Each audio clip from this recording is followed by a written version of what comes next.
à tous ceux qui m'ont associé ce soir à cette invitation. Alors, pour situer un petit peu mon propos, je voudrais dire un mot du projet un peu plus vaste au sein duquel s'insère ma réflexion sur l'héritage des Lumières. Donc, dans un ouvrage qui va paraître dans 3 jours, qui s'intitule « Nos démos, souveraineté et démocratie à l'épreuve de l'Europe », mais aussi dans un collectif qui va bientôt paraître, qui s'intitule « Europe philosophique, Europe politique, l'héritage des Lumières ». Donc, dans ces 2 ouvrages, je tente de réfléchir à la reconfiguration des concepts de souveraineté, de démocratie, à l'aune, on pourrait dire, de l'insertion des États-nations au sein de l'Union européenne. Alors, ce qui m'importe, si vous voulez, c'est d'analyser les concepts classiques, ou plutôt modernes, de la philosophie politique, comme le concept de souveraineté, le concept de démocratie, le concept de peuple, le concept de nation, le concept de république. Voilà. Essayer de voir comment, finalement, l'insertion de tous les États-nations dans l'Union conduit à les reconfigurer. Alors, c'est, disons, la raison pour laquelle j'essaye de conquérir une profondeur de champ historique et de revenir, on pourrait dire, aux Lumières pour essayer de voir, finalement, ce que les Lumières peuvent nous apprendre. Alors, le premier point sur lequel je voudrais insister à titre introductif est le suivant. On dit souvent que l'Europe est un sujet politique énigmatique, que c'est en fait un objet un peu sui generis. On se demande, c'est pas vraiment une confédération, pas vraiment une fédération.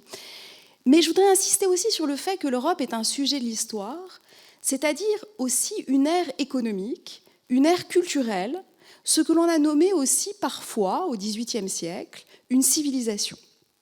Donc l'Europe n'est pas seulement un lieu géographique, ce n'est pas seulement une portion de continent, aux frontières d'ailleurs orientales incertaines, c'est aussi un ensemble culturel, un marché économique, un projet politique, dont nous devons, disons, déterminer la teneur en dialogue notamment, précisément, avec l'héritage des Lumières. Donc voilà la raison pour laquelle j'ai envie, ce soir avec vous, de revenir, il y a 2 siècles, au moment où l'Europe a été pensée pour la première fois, à la fois comme confédération et comme civilisation. Alors bien sûr, il faut prendre garde à la manière dont nous faisons jouer les héritages, à la manière dont nous assumons l'histoire, à la manière dont nous exerçons ce qu'on peut nommer notre droit d'inventaire. Bien sûr, tout n'est pas à prendre.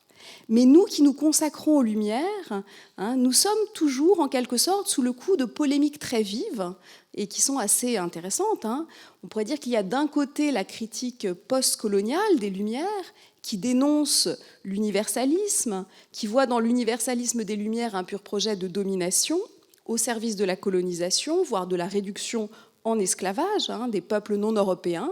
Donc d'un côté, un repoussoir des Lumières qui est dépeint dans toute une série de procès, et ces procès conspuent un universalisme dit hégémonique, ou encore un rationalisme considéré comme dogmatique, ou encore un progressisme jugé ingénu.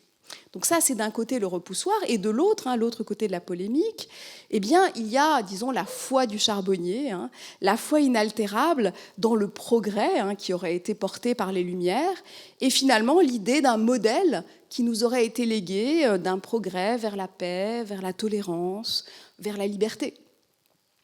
Donc sur une telle base, on peut dire que la scénographie, ombre et lumière, est assez prometteuse. Du côté de l'ombre, une Europe un peu démoniaque, dont la philosophie serait une pure idéologie, un moyen pour les dominants finalement d'autoriser leurs ambitions impériales au nom de la raison, de justifier au nom de la liberté ce qui pourrait être une cruelle oppression. Et du côté, au contraire, des turéféraires des Lumières, ceux qui prônent finalement l'idéal de l'Europe, des Lumières, pour l'actuelle Union européenne, car celle-ci, l'actuelle Union européenne, serait au fond la réalisation, si rare dans l'histoire, d'une idée philosophique, par exemple les droits de l'homme, et d'un idéal politique, la paix, la démocratie, la justice, l'état de droit. Alors, pour autant, ce que je vais vous présenter ce soir sera un peu différent. Il ne s'agit pas, dans mon esprit, de reconduire toute une immense, qu'on appelle le projet des Lumières, à une philosophie des droits de l'homme, à une défense de la raison, à une défense de l'autonomie, à une défense de la démocratie. Non pas que cette dimension n'existe pas, mais cette vision un peu monolithique des Lumières, pour une part fantasmée, me semble à certains égards un peu inopérante.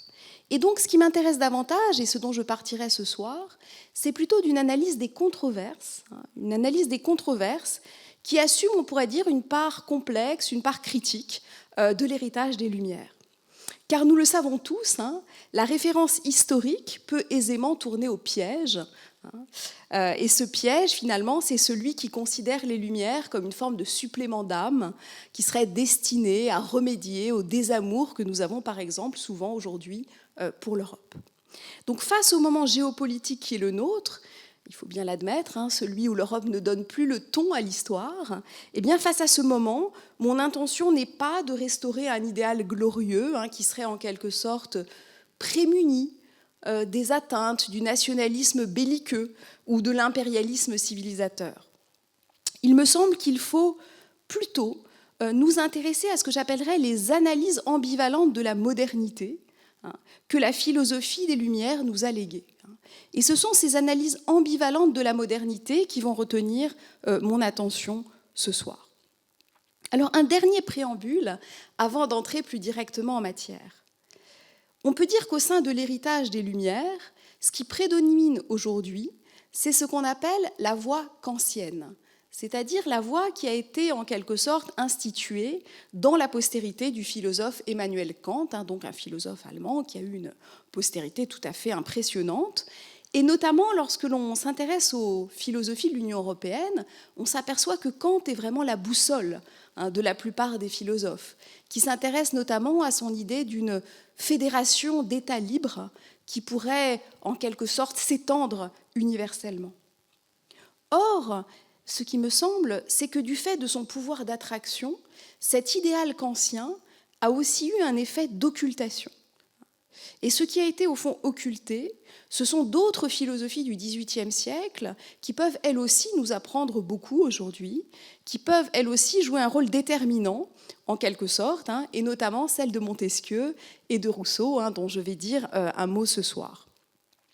Ce qu'il faut retenir à mon sens de leur philosophie, c'est vraiment la manière dont elles ont tenté de concilier, on pourrait dire, la question des relations internes à l'État, comment est-ce qu'on conserve la liberté au sein d'un État, et la question des relations internationales, comment est-ce qu'on pacifie les nations, comment on essaye de domestiquer la violence, d'apprivoiser la barbarie entre les nations. Et il me semble que c'est dans cette tension entre les relations internes et les relations internationales que Montesquieu et Rousseau se sont illustrés tous deux, et c'est ce que je voudrais essayer de vous montrer ce soir. Alors, je vais procéder en 3 temps. Étant philosophe, c'est assez classique. Tout d'abord, un premier moment très rapide pour évoquer le concept d'équilibre européen qui vient comme une alternative à l'Empire. Et c'est la manière, disons, dont le problème est généralement présenté dans toute la première moitié du XVIIIe siècle, l'idée qu'il existe un équilibre entre les nations d'Europe qui permet en quelque sorte de remédier, disons, aux impasses du modèle impérial. Puis, dans un second temps, j'essaierai d'esquisser la réaction de Montesquieu à cette vision dominante depuis les traités de Westphalie de 1648, et je voudrais montrer quelle est la proposition singulière, originale de l'auteur de l'Esprit des lois, qui consiste à vouloir développer ce qu'il appelle l'esprit de commerce. D'une part, donc cette idée qu'il a que le commerce peut pacifier les relations entre les nations en Europe, et d'autre part, autre idée que je vais essayer de développer, l'idée très intéressante qu'il est le premier à dégager dans l'histoire de république fédérative, l'idée qu'on peut fédérer des nations et former, disons, un modèle républicain.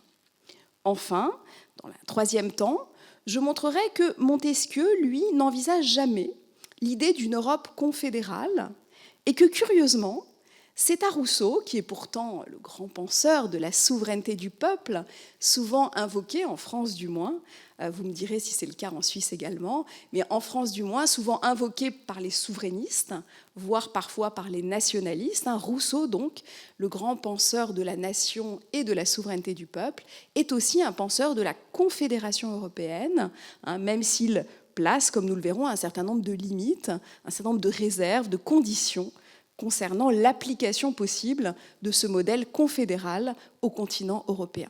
Donc voilà les 3 moments que je voudrais esquisser avec vous aujourd'hui. Comment associer, si vous voulez, confédération et république, liberté et souveraineté. Alors, premier jalon de la réflexion, si vous voulez, le modèle impérial, le modèle de l'Empire, qui est issu de Rome, est encore très présent, que ce soit positivement ou négativement, chez ceux qui ont conçu l'Europe dans toute la première moitié du XVIIIe siècle, jusqu'à l'apparition de l'Esprit des lois en 1748, qui vient vraiment, on pourrait dire, couper le siècle en deux. Cette idée d'empire, sous la forme d'une aspiration à ce qu'on appelait à l'époque la monarchie universelle. C'est intéressant parce que l'idée de monarchie universelle existe depuis Dante, depuis le De Monarchia de Dante. Et au fond, c'est cette idée d'une monarchie universelle qui aurait vocation à s'étendre à tout ce qu'on appelait le monde policé, donc à toute l'Europe, qui est très développée à l'époque. Et aux yeux de Montesquieu, c'est cette monarchie universelle qui est encore désirée par Charlemagne, par Charles Quint, ou encore, dit-il, par Louis XIV, et qui constitue une première polarisation possible pour l'Europe. Mais précisément, c'est ça qui m'intéresse, les efforts pour réaliser cette unité de l'Europe par l'Empire se heurtent, comme vous le savez, historiquement, à la consolidation des États-nations, notamment à partir du XIVe, XVe, XVIe siècle. Et une fois les souverainetés constituées, en Angleterre, en France, en Espagne notamment, eh bien c'est plutôt l'idée d'un équilibre européen qui va dominer et s'opposer précisément à l'idée d'empire ou à l'idée de monarchie universelle. Donc l'idée d'équilibre européen, si vous voulez, c'est l'idée selon laquelle il faut au contraire à tout prix éviter que ne se reconstitue une hégémonie à l'échelle européenne avec une puissance dominante, qui pourrait être par exemple la France, mais aussi l'Espagne, une puissance dominante qui pourrait, de ce fait, conquérir toutes les petites républiques.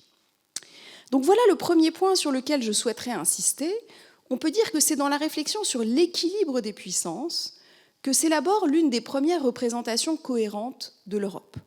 On parle à l'époque de système, système de l'équilibre, système de la balance des puissances. Et il s'agit finalement d'une analyse sur ce que doit être, sur le plan militaire, mais aussi sur le plan diplomatique, l'Europe en tant que collection de souverainetés concurrentes. L'Europe en tant que lieu, on pourrait dire, d'affrontement entre des grandes maisons rivales, entre des grandes dynasties, les Habsbourg et les Bourbons. Bref, l'Europe en tant que champ de bataille ou de guerre perpétuelle, qui doit pouvoir se stabiliser grâce à ce système de l'équilibre. En un mot, si vous voulez, l'équilibre ou la balance des pouvoirs apparaît comme une réponse à l'universalisme hégémonique. C'est l'équilibre qui, en ménageant des alliances défensives, des coalitions, voire des petites confédérations, est censé garantir la paix en Europe. Alors précisément, ce qui m'intéresse, c'est que cette pensée de l'Europe comme système de l'équilibre entre souverainetés va être critiquée, dénoncée par de nombreux philosophes, et notamment par Montesquieu et par Rousseau. À leurs yeux, il y a plusieurs problèmes décisifs avec cette idée d'équilibre. D'une part, le droit international des traités, le droit international, est souvent inefficace. C'était le cas, effectivement, au début du XVIIIe siècle. Il est jugé inefficace pour réguler les rapports de force. Il est considéré plutôt comme un point d'appui pour ces rapports de force que comme un véritable contre-pouvoir. Donc ça, c'est le premier point. On pourrait dire une forme de scepticisme sur l'efficacité du droit international. Mais surtout, Montesquieu et Rousseau doutent, en réalité, de la diplomatie de l'équilibre à l'échelon européen. Ils jugent cette diplomatie à la fois précaire, toujours en mouvement, toujours instable, et en même temps très onéreuse. Alors, pourquoi est-elle si coûteuse ? Eh bien, parce qu'il faut acheter des alliances, il faut entretenir des armées permanentes, il faut donc lever constamment de nouveaux impôts, et finalement, le registre de la dette publique devient en quelque sorte abyssal, nous ne l'avons pas inventé.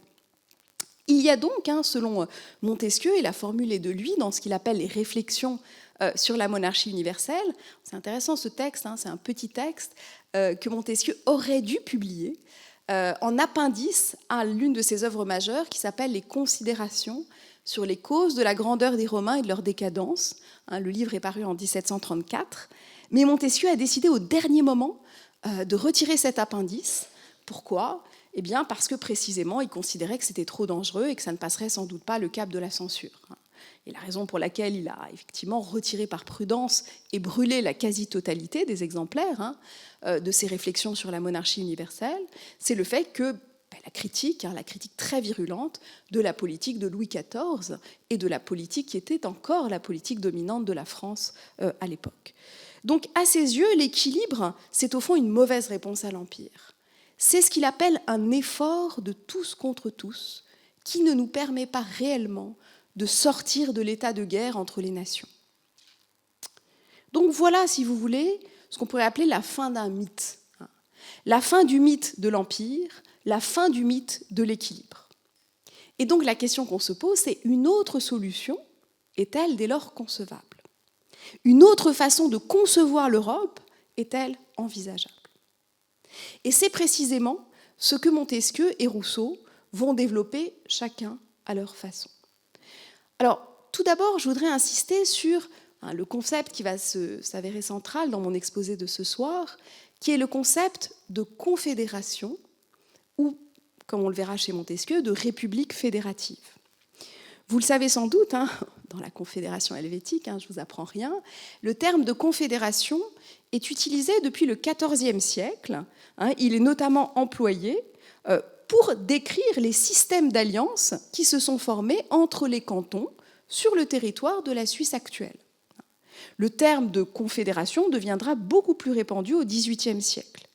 Et le mot français, comme ses équivalents dans les langues latines, vous le savez, est issu du terme fedus, le terme contrat.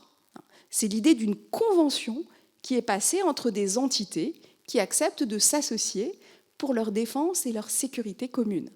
Donc il s'agit d'abord, avec le modèle de la confédération, d'une alliance entre des États souverains qui sont ligués pour se prêter mutuellement secours. Or, sur ce sujet majeur des confédérations, nous avons un auteur qui est à la fois philosophe et homme politique, qui a participé à des négociations européennes, notamment au moment du traité d'Utrecht, qui est l'abbé de Saint-Pierre, vous en avez sans doute entendu parler, l'abbé de Saint-Pierre qui souhaite précisément utiliser ce ressort de la confédération pour essayer de concevoir un système, on pourrait dire, de pacification des relations entre les nations européennes. C'est ce qu'il propose dans son projet de paix perpétuelle,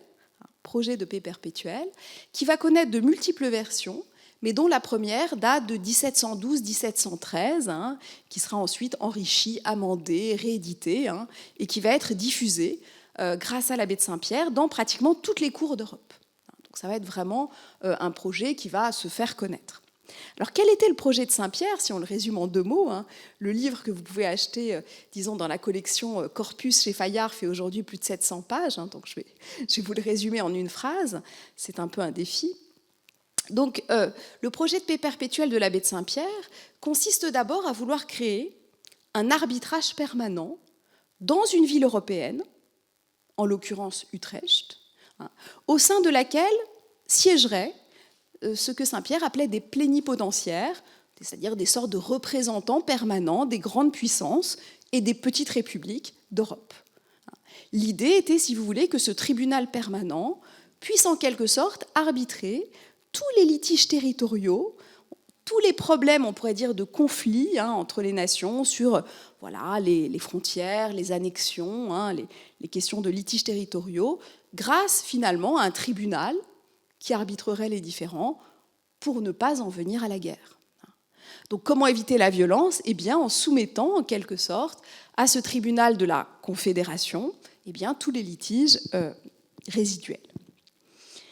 Alors, le problème, et c'est là que j'en viens à mon second temps, le problème, c'est que le projet de l'abbé de Saint-Pierre a en réalité été reçu extrêmement fraîchement dans les cours d'Europe. Et comme le dit Montesquieu, comme le dit également Rousseau, il a été perçu comme assez ridicule, naïf, utopique.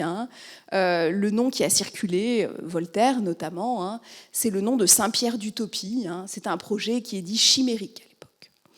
Et ce qui est très intéressant, c'est de voir qu'au fond, la solution confédérale à l'échelon européen n'a pas du tout été considérée comme une évidence. Et ce que j'essaierai de vous montrer dans ce second temps de ma conférence, c'est que Montesquieu va essayer de le contourner par deux solutions tout à fait différentes. Alors la première solution que je voudrais évoquer, et qui est assez connue, c'est la solution du commerce. Montesquieu est considéré comme un apôtre du doux commerce, même si ce n'est pas lui qui a créé cette expression aujourd'hui très répandue, le doux commerce, c'est-à-dire l'idée selon laquelle ce sont les relations, les transactions économiques entre les États, entre les nations, entre les peuples, entre les sociétés, qui en quelque sorte leur permettent de échanger en fonction de leurs intérêts, de leurs besoins, de leurs désirs, plutôt que de s'agresser mutuellement et par la violence. Donc l'idée selon laquelle on peut remplacer la prédation par la négociation et donc contribuer à la pacification entre les nations, eh bien cette idée de Montesquieu, elle se développe notamment au livre 20 de l'Esprit des lois. Et donc la première idée de Montesquieu sur laquelle je souhaiterais insister ce soir, c'est la suivante. Montesquieu est l'un des premiers penseurs de l'idée d'Europe en philosophie. C'est lui, à mes yeux du moins, qui, c'est ce que j'ai essayé de défendre dans cet ouvrage dont vous parliez à l'instant avec Antoine Lilti, Penser l'Europe au XVIIIe siècle, commerce, civilisation, empire. Donc c'est Montesquieu qui, si vous voulez, pour la première fois dans l'histoire de la philosophie, a fait de l'Europe un véritable concept. C'est-à-dire finalement, c'est lui qui a théorisé l'Europe comme ayant un esprit, l'idée qu'il existe un esprit européen, par-delà les esprits généraux des différentes nations qui le composent. C'est Montesquieu qui, le premier, a considéré l'Europe, pourrait-on dire, comme un sujet de l'histoire, un sujet à la fois économique et politique de l'histoire. Et c'est très intéressant, il y a plusieurs formules de Montesquieu qui sont très belles, alors qu'il utilise notamment dans ses pensées, qui sont des réflexions qu'il n'a finalement pas publiées. Donc, je vous en cite juste une ou deux. Montesquieu écrit « L'Europe n'est plus qu'une nation, composée de plusieurs. » Ou encore « L'Europe est un État, composé de plusieurs provinces. » Donc, si vous voulez, Montesquieu est très conscient que l'Europe est divisée. Il sait parfaitement que l'Europe, disons, connaît une diversité culturelle très grande, une diversité religieuse. Il est bien sûr conscient que la Réforme a créé un schisme très profond entre les États catholiques et les États protestants. Montesquieu était par ailleurs marié à une protestante. C'était quelque chose qui n'était pas forcément très commun, mais bon, voilà. Après la révocation de l'édit de Nantes, qu'il considère comme une catastrophe, Montesquieu est très investi dans la question de savoir comment on peut aussi résoudre un certain nombre de problèmes politico-théologiques en Europe. Et donc Montesquieu est conscient des divisions qui structurent l'Europe, entre monarchie et république aussi. Mais il est persuadé qu'il existe une unité culturelle par-delà ces divisions, par-delà ces clivages, par-delà ces schismes. Et donc, cette unité culturelle, d'où vient-elle ? Eh bien, à ses yeux, précisément, elle vient de ce qu'il appelle l'esprit de commerce. Et l'esprit de commerce, selon Montesquieu, c'est ce qui doit se substituer historiquement à ce qu'il appelle aussi l'esprit de conquête, qui est un esprit, disons, qui a dominé pendant une grande part de l'Antiquité, et notamment pendant toute la période romaine, pendant la période des invasions barbares, etc. Et donc Montesquieu voit en quelque sorte l'Europe comme scandée, on pourrait dire généalogiquement, par une succession d'esprits, l'esprit de conquête, l'esprit de chevalerie qui a dominé dans l'Europe médiévale, et puis désormais, depuis la découverte du Nouveau Monde, l'esprit de commerce. Et Montesquieu n'est pas naïf. Il ne pense pas que l'esprit de commerce soit tout uniment une bonne chose. C'est là ce qui m'intéresse, si vous voulez, cette idée des tensions et des ambivalences de la modernité politique. Montesquieu est persuadé que l'esprit de commerce est très ambivalent par lui-même. Il produit le meilleur et le pire. Alors, le meilleur, comme je le disais, c'est d'abord qu'il contribue, alors pas mécaniquement bien sûr, mais il contribue à la pacification entre les nations. Parce que les nations apprennent, par le commerce, à se connaître, à se tolérer et surtout à envisager, on pourrait dire, les autres nations sous l'angle de leurs besoins, sous l'angle de leurs intérêts, avec l'idée que le commerce, c'est la satisfaction des intérêts mutuels et que les nations doivent avoir intérêt à ce que d'autres nations se développent pour pouvoir constituer, par exemple, des débouchés favorables aux entreprises, aux manufactures, à l'agriculture, en l'occurrence de la France. Donc ça, c'est la première raison, le commerce contribue à la pacification. Mais pour Montesquieu, le commerce contribue aussi à la liberté politique. Et ça, c'est vraiment une idée tout à fait nouvelle que Montesquieu développe au livre 20 de l'Esprit des lois. Le commerce, pour Montesquieu, contribue à la liberté politique, notamment parce qu'il permet à certaines nations persécutées, Montesquieu aurait pu prendre l'exemple des protestants, mais il a pris celui des juifs. Montesquieu considère que les juifs ont été si longtemps persécutés que seule, au fond, l'invention de la lettre de change, à partir du XIIIe siècle, c'est-à-dire cette modalité de crédit qui permettait finalement de libérer les populations persécutées de la prise violente de la souveraineté, seuls ces nouveaux moyens de crédit, ces nouveaux moyens de commerce pouvaient au fond permettre aux populations persécutées de se libérer, de fuir au moment où le danger devenait trop pressant. Donc là aussi, il y a une contribution décisive à la liberté. Et Montesquieu, par ailleurs, est persuadé que c'est l'Europe qui est le terreau unique dans le monde. Alors ça, c'est l'une des thèses que l'on peut bien sûr juger contestable, mais le terreau unique dans le monde de la liberté politique. Une liberté toujours précaire, toujours fragile, toujours vulnérable, toujours menacée par l'esprit de conquête, mais une liberté qui finalement trouve en Europe son terreau privilégié. Alors, c'est dans ce contexte, et c'est le premier point que je souhaitais développer, c'est dans ce contexte que Montesquieu veut combattre à la fois évidemment l'idée impériale, du moins sur le sol européen, car il envisage qu'il puisse y avoir des empires coloniaux, des empires commerçants. Ça, c'est aussi, ça fait partie des ambivalences de la modernité. Et d'autre part, qu'il envisage, on pourrait dire, la fin du modèle de l'équilibre. Alors, néanmoins, je voudrais quand même en venir à ce point, ce qui est tout à fait fascinant, c'est que Montesquieu ne considère pas que l'Europe puisse se pacifier grâce à des institutions politiques, et en particulier grâce à des institutions du type de celles qu'envisageait l'abbé de Saint-Pierre. Et donc, ce que je voudrais présenter à présent, c'est, disons, le modèle de république fédérative tel que Montesquieu l'a envisagé, tel que Montesquieu ne l'a pas appliqué à l'Europe, et tel que, comme nous allons le voir dans un instant, Rousseau, en revanche, va précisément le faire, l'appliquer, disons, au continent européen. Alors, le modèle de la République fédérative est un modèle extrêmement original que Montesquieu développe au livre 9 de l'Esprit des lois. C'est un modèle qui va avoir notamment toute une postérité au moment, disons, de la Révolution américaine, puisque c'est ce modèle de la République fédérative qui va être repris à son compte par les pères fondateurs de la République fédérale américaine, c'est-à-dire essentiellement par Madison et Hamilton, par ceux qu'on appelle les fédéralistes américains.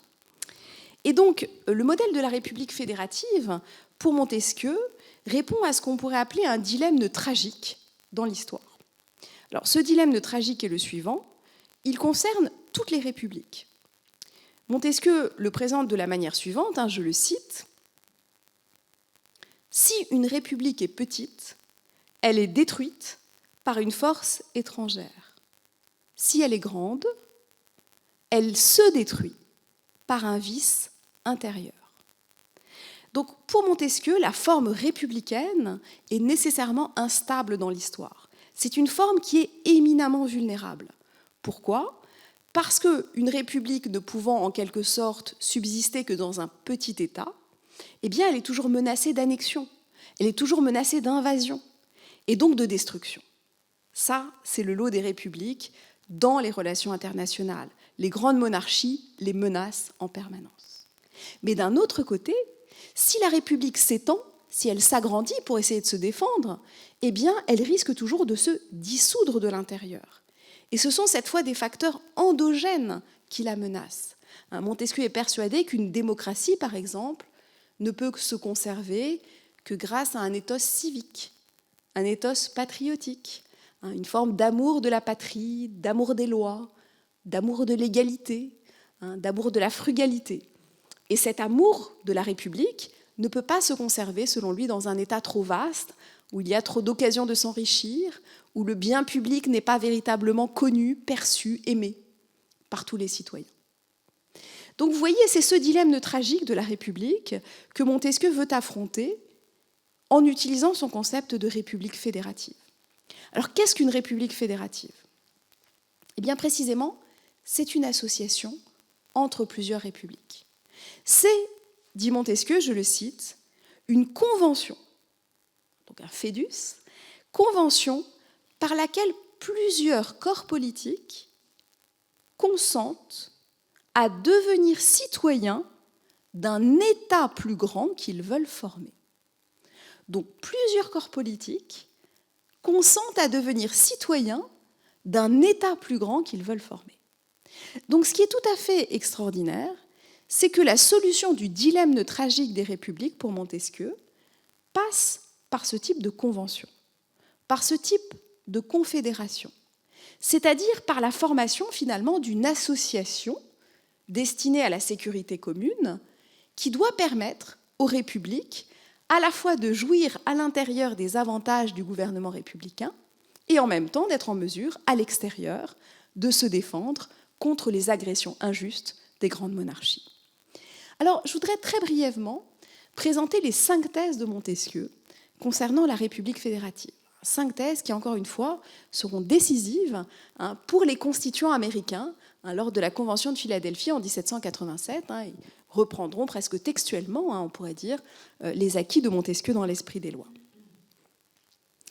Première thèse, la République fédérative est désormais une forme politique à part entière. Et ça, c'est totalement original. Comme je le disais à l'instant, c'est véritablement un corps politique nouveau qui émerge à partir de l'association entre des corps politiques qui acceptent de se confédérer. Donc voilà la première thèse, cette idée d'une alliance défensive qui forme en quelque sorte un corps politique nouveau qui peut être dit républicain. Deuxième thèse, l'idée qu'il faut un pacte, une sorte d'équivalent du contrat social pour former cette république fédérative. Mais ce pacte social, il est d'un genre nouveau. Ça n'est plus un pacte social entre les individus qui, en quelque sorte, acceptent de se dessaisir de leur liberté naturelle pour former un État. C'est un pacte entre les États eux-mêmes. Un pacte, on pourrait dire, à l'échelon supérieur, entre les corps politiques. C'est ce que Montesquieu appelle une société de sociétés. Je le cite encore, toujours au livre 9. Cette république fédérative, c'est une société de sociétés qui en font une nouvelle qui peut s'agrandir par de nouveaux associés qui se sont unis. Donc potentiellement, cette société de sociétés peut encore s'agrandir si tous les associés acceptent le principe d'une nouvelle adhésion. Troisième remarque, qui est fondamentale, troisième thèse, Montesquieu annonce d'emblée que cette forme politique est très bénéfique. Car, dit-il, je le cite, elle prévient tous les inconvénients qui sont associés au risque d'hégémonie, d'une part, mais aussi au risque de révolte et de révolution, d'autre part. Grâce à la République fédérative, on peut non seulement se défendre à l'extérieur, mais aussi, selon Montesquieu, se protéger à l'intérieur contre les tentatives d'insurrection. Avec l'idée, si vous voulez, que d'autres États qui sont prémunis de cette révolte peuvent venir à l'appui, en quelque sorte, des républiques menacées. Et donc on a là une forme politique qui, pour Montesquieu, peut atteindre une forme de stabilité tout à fait extraordinaire. La République fédérative peut avoir vocation à être extrêmement stable. Quatrième thèse, c'est la loi, c'est véritablement devenu une loi maintenant chez certains penseurs qui poursuivent la pensée de Montesquieu, c'est la loi de l'homogénéité politique dans les républiques fédératives, dans les confédérations. Qu'est-ce que ça signifie ? Pour Montesquieu, il est indispensable qu'une république fédérative soit formée d'États homogènes, c'est-à-dire, en l'occurrence, principalement d'États républicains. Si on introduit des monarchies dans la Confédération, elles risquent de devenir rapidement hégémoniques et de déstabiliser, on pourrait dire, voilà, le modèle égalitaire qui doit prévaloir dans la Confédération. Et donc, il faut que ce soit idéalement une confédération de républiques, ou alors une confédération de monarchies, mais alors là, c'est un tout autre schème. Donc, je le cite, c'est le titre même du chapitre 2 du livre 9. Montesquieu écrit que la constitution fédérative doit être composée d'États de même nature et surtout d'États républicains. Et donc, les deux grands modèles modernes de confédération pour Montesquieu en Europe, vous pouvez le deviner aisément, c'est d'une part la Hollande, les Pays-Bas, bien sûr, modèle vraiment, alors que Montesquieu juge corrompu déjà au XVIIIe siècle, mais qui a connu son siècle d'or. Et puis, bien sûr, la Suisse. La Suisse qui est l'autre grande modèle, déjà pour Montesquieu, de république fédérative. Montesquieu considère que les ligues suisses sont, je le cite, regardées en Europe comme des républiques éternelles. Républiques éternelles. Donc Montesquieu considère que l'Allemagne est au contraire un type de république fédérative, Saint-Empire romain germanique, extrêmement instable, justement en raison de l'alliance qui est tout à fait déstabilisante entre des principautés et des républiques, qui peut difficilement tenir. Cinquième et dernière thèse que je trouve passionnante, Montesquieu réfléchit beaucoup à la manière dont doit fonctionner le Conseil de la République fédérative. Comment on doit mutualiser les compétences? Comment doit fonctionner ce Conseil? Et il propose une loi de proportionnalité. C'est-à-dire que Montesquieu considère que toutes les décisions au Conseil confédéral ne doivent pas être prises à l'unanimité. Certaines décisions, au contraire, doivent être prises à la majorité qualifiée, certes, mais majorité tout de même, avec l'idée selon laquelle, il faut prendre en compte en général le poids démographique des entités associées pour déterminer éventuellement l'étendue de leur territoire, pour déterminer quel est le poids qu'ils doivent avoir au sein du Conseil de la Confédération.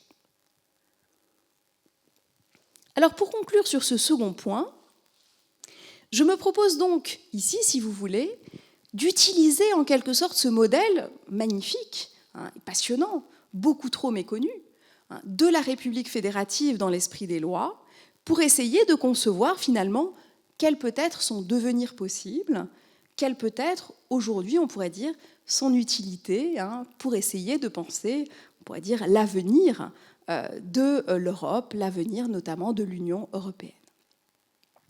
Alors, j'en viens maintenant à mon troisième temps, car comme je vous l'annonçais, ce n'est pas Montesquieu qui a tenté de concevoir la manière dont le modèle de la République fédérative pouvait s'appliquer en Europe, mais c'est très curieusement, de manière vraiment énigmatique, c'est au contraire Rousseau. Alors, Rousseau, vous le connaissez, nous le connaissons tous, comme un immense penseur de la République. Disons celui qui a affirmé, sans regimber, que la souveraineté ne pouvait revenir qu'au peuple, que la loi devait être l'expression de la volonté générale du peuple souverain.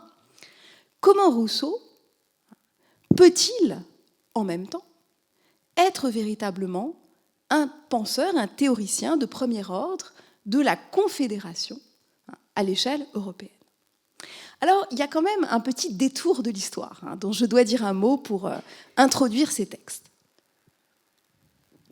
Les textes dont je vais parler ce soir sont des textes issus des écrits qu'il a consacrés à l'abbé de Saint-Pierre, donc qui ont été publiés sous l'impulsion du groupe Jean-Jacques Rousseau, auquel j'appartiens depuis l'année 2000, donc nous travaillons ensemble depuis 20 ans, même plus de 20 ans.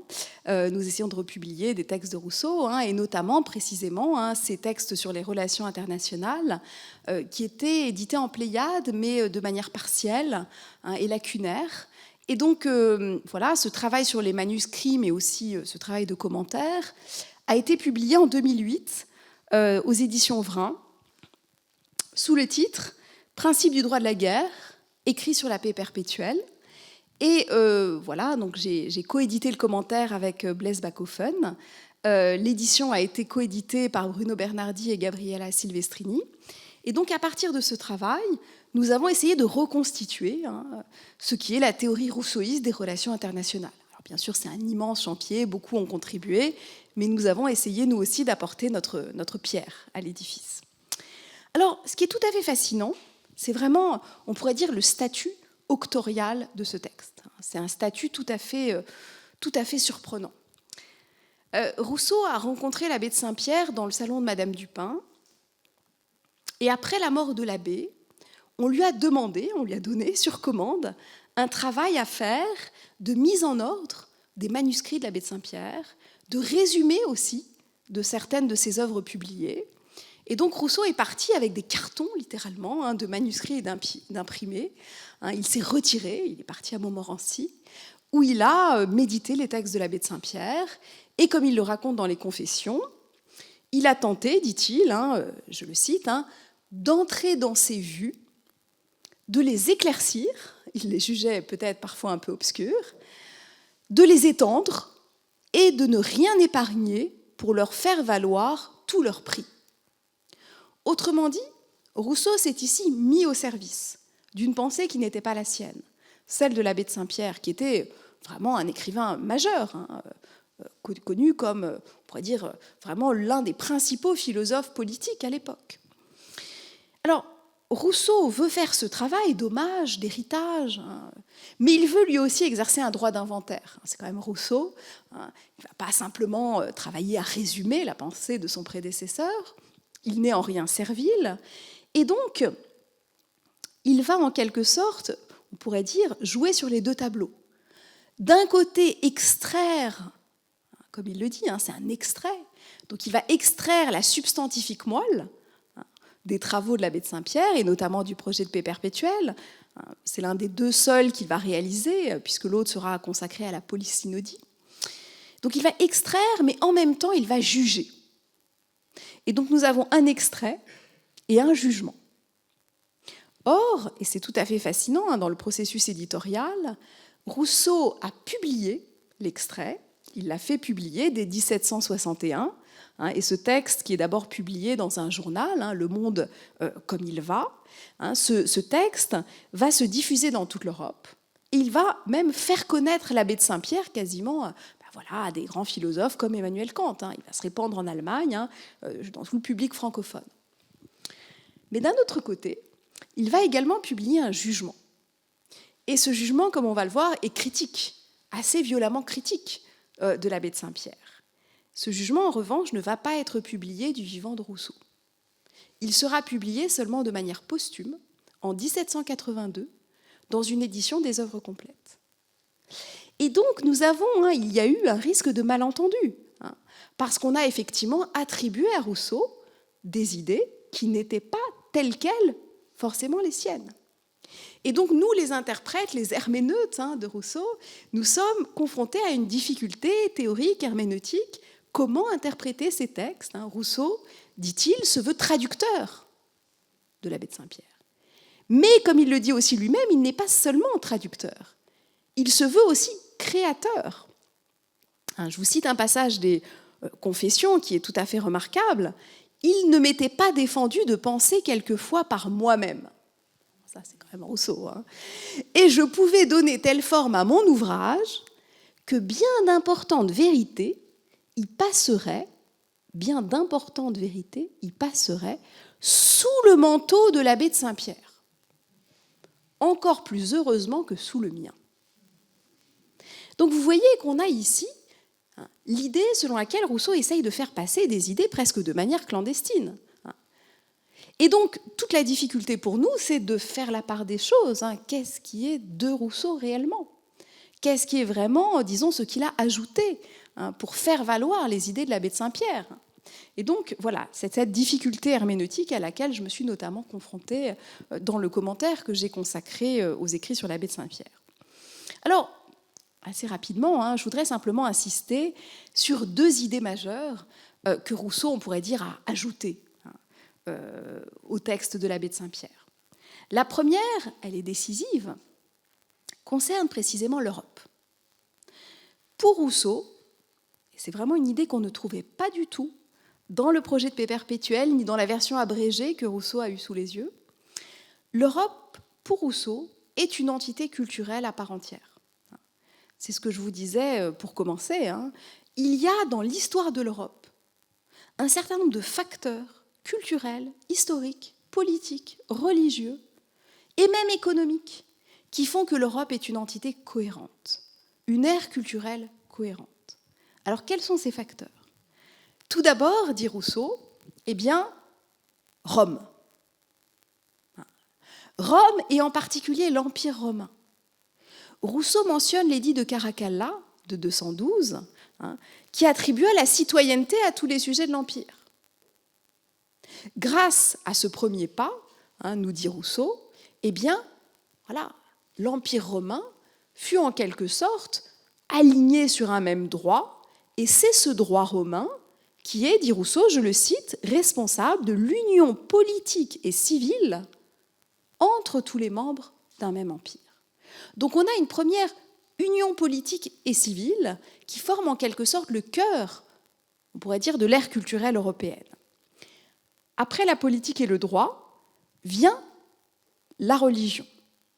Et Rousseau affirme, je le cite encore, « On ne peut nier que ce soit surtout au christianisme que l'Europe doit encore aujourd'hui l'espèce de société qui s'est perpétuée entre ses membres. » Donc il y a en Europe une espèce de société qui tient également, dit-il, au sacerdoce, et notamment au devenir de l'Église, autant qu'à l'Empire et au devenir de l'Empire. Mais plus encore, Rousseau affirme, c'est tout à fait fascinant, qu'il existe, je le cite, une société plus étroite entre les nations de l'Europe que dans toutes les autres parties du monde, dont les divers peuples, trop épars pour se correspondre, n'ont aucun point de réunion. Donc Rousseau, dans l'extrait du projet de paix perpétuelle, affirme qu'il existe ce qu'il appelle une société réelle entre les nations européennes. C'est quelque chose que l'abbé de Saint-Pierre ne disait absolument jamais. Il avait une vision très politique et diplomatique des relations entre les peuples européens. Pour Rousseau, il y a une société réelle en Europe, et c'est encore vrai au XVIIIe siècle, car l'Europe est dotée, dit-il, de mœurs communes, de maximes communes, et même, dans une certaine mesure, dit-il, de lois communes.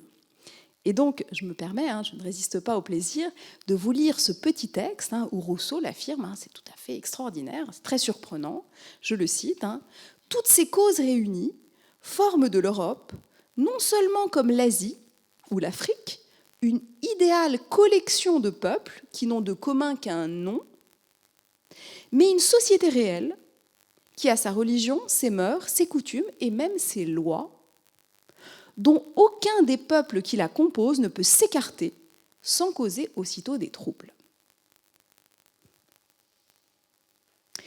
Donc, c'est tout à fait extraordinaire. Il existe pour Rousseau un socle sociologique, on pourrait dire, de l'union ou de l'unité européenne.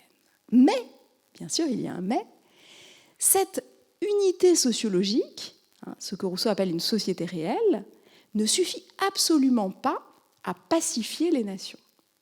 Et Rousseau insiste au contraire sur le fait qu'il existe des guerres perpétuelles entre les nations européennes, que les divisions sont extrêmement funestes, qu'elles causent de manière quasi permanente des affrontements, des conflits, des batailles.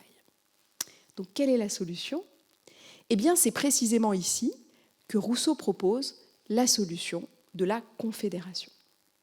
Donc il revient, si vous voulez, à la solution de Saint-Pierre. Seul l'art politique, dit-il, peut en quelque sorte permettre de trouver le remède dans le mal, c'est-à-dire d'unir les sociétés, d'unir les peuples, d'unir les États d'Europe grâce à une forme d'association confédérative qui reproduise le modèle du contrat social, mais cette fois, comme le disait Montesquieu, non pas entre les individus, mais entre les États européens. Alors, évidemment, il y a quand même toujours un mais, et je l'annonçais il y a un instant, cette solution, Rousseau ne la juge pour autant pas viable. Et c'est le jugement, dont je dois dire simplement un mot pour conclure, le jugement qui n'a pas été publié du vivant de Rousseau, qui nous permet en quelque sorte de dévoiler ce qui pourrait être en quelque sorte sa réticence, son incertitude, ses doutes, sa perplexité, face à ce modèle qu'il juge pourtant le seul possible pour pacifier l'Europe. Alors, d'où vient ce doute, d'où vient cette crainte, cette inquiétude, on pourrait dire, de Rousseau face à ce modèle de la République européenne qui pourrait en quelque sorte englober le continent? Eh bien, le doute pour Rousseau vient essentiellement de l'existence des grandes monarchies. Rousseau est persuadé que les monarchies absolues en Europe qui dominent à l'époque, la France, la maison d'Autriche, l'Espagne, l'Angleterre à sa façon, ces grandes maisons en quelque sorte ne voudront jamais, dit-il, transférer une partie de leur souveraineté et former ce qu'on pourrait appeler un nouveau conseil qui pourrait en quelque sorte arbitrer les différends, qui aurait, comme le dit Rousseau, une présidente tournante, qui pourrait lever des impôts, qui aurait une armée, tout, on pourrait dire, tous les attributs d'une véritable confédération. Rousseau est persuadé que les monarques européens sont avant tout mus par l'amour-propre et que l'amour-propre les aveugle sur leurs véritables intérêts. Au fond, ils sont toujours désireux de gloire, ils préfèrent toujours conquérir et ils ne voudront jamais renoncer à leur souveraineté pour en quelque sorte accepter un système plus juste, même si ce système leur offre en quelque sorte la paix et une plus grande stabilité. Et donc la conclusion de Rousseau, si vous voulez, est assez pessimiste dans le jugement. Il considère au fond que, tant que les grandes monarchies dominent en Europe, eh bien la solution confédérative demeure en quelque sorte impossible. Solution confédérative dont il affirme par ailleurs dans l'Émile qu'elle est néanmoins la seule possible pour résoudre les problèmes auxquels les républiques et les États européens en général sont confrontés. Alors je conclus très brièvement. Que pouvons-nous, comme vous le disiez tout à l'heure, conserver des Lumières ? De quel héritage sommes-nous encore aujourd'hui tributaires ? Il me semble tout à fait intéressant de voir que les écrits de Montesquieu sur la République fédérative ont irrigué, on pourrait dire, le modèle américain, qu'ils ont infusé le moment constituant. De même que le modèle rousseauiste a infusé et irrigué le modèle révolutionnaire français, la République française, aujourd'hui notamment, vit complètement, on pourrait dire, dans le sillage de l'héritage du modèle de la République une, indivisible, de Rousseau. Mais si vous voulez, il me semble qu'il faut aussi accepter comme héritage, précisément ces ambivalences, ces doutes, ces perplexités, ces tensions que nous voyons à l'œuvre chez ces grands philosophes que sont Montesquieu ou précisément Rousseau. Nous devons également réfléchir à partir de ces tensions, de ces paradoxes, de ces ambivalences de la modernité qu'ils ont tenté de concevoir. Et si l'on réfléchit à la généalogie de l'idée européenne, on peut dire qu'aujourd'hui encore, elle est structurée par un certain nombre d'idées, d'expressions, de concepts qui se sont forgés au siècle des Lumières. À mes yeux, il y en a 4. D'une part, le doux commerce. D'autre part, la paix perpétuelle. Enfin, la République fédérative et la volonté générale. Ce sont ces 4 expressions, ces 4 concepts, si vous voulez, dont nous sommes aujourd'hui encore les héritiers. Il me semble, et je conclurai là-dessus, que les 2 premiers, le doux commerce et la paix perpétuelle, ont d'ores et déjà été mis à l'épreuve de l'histoire. Comme la Suisse, l'Europe est un continent relativement prospère et pour ainsi dire, pas tout à fait, mais pour ainsi dire, pacifié. Selon moi, il reste donc à théoriser ce que nous pouvons espérer du modèle de la République fédérative. Il reste à savoir ce que nous pouvons attendre désormais de la volonté générale du peuple européen. Je vous remercie.